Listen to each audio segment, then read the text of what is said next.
li ma defal moom même tey bu juumoon sax du ma gis juumam gis nga problème Adji Sarr beeg moom dag maa dégg ma wax ci benn yoon laa ci wax ne leen Adji Sarr waxul dëgg ba ma ko waxee am na responsable APR bu ma woo ministre la waaye dootu ma woo déedéet kay waaw la ma ko wax keroog dégg na ko dootu ma woo parce que man loolu laa gëm loolu laa gëm man leen yëpp jaru ko ay problème Adji Sarr ak Ousmane Sonko jaru ko bàyyi leen jàmbur waaw mais nag waaw koy nag yàlla fii la fi jaarale fii la ko bëggoon a jaarale te ma koy ñaan tamit su ko mënee jéggal mu jéggal Adji Sarr parce que jéggal na ko sax parce que dafa naa amnistie bi loolu ci la bokk waaw te Ousmane nag wax dëgg yàlla nit la koo xamee ni am na xadar ni mais du jàpp mer parce que man nekk nañu 5 ans assemblée waaw def nañu juróomi at yoo xamee ni dama ko daan tooñ sax léeg-léeg bu ñu mosaan a toog salle commission yi te ma romb ko sànni ko xeer tooñ ko tuuti mu rëy mais nit ku baax la waaw nit ku baax la daal ñoom daal yàlla na leen yàlla jàppale waaw fii nag dara ñorogu fi bañ koy màcc ñi ngi doog a ñëw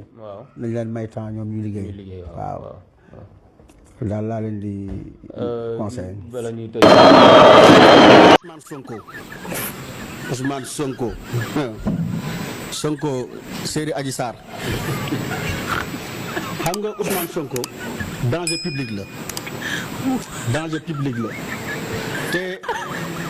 kalaas Ousmane Sonko gi nga xamee ni moom moo dem seen beauté def fa lem fay def ba ni fa cur jiñ ko Macky Sall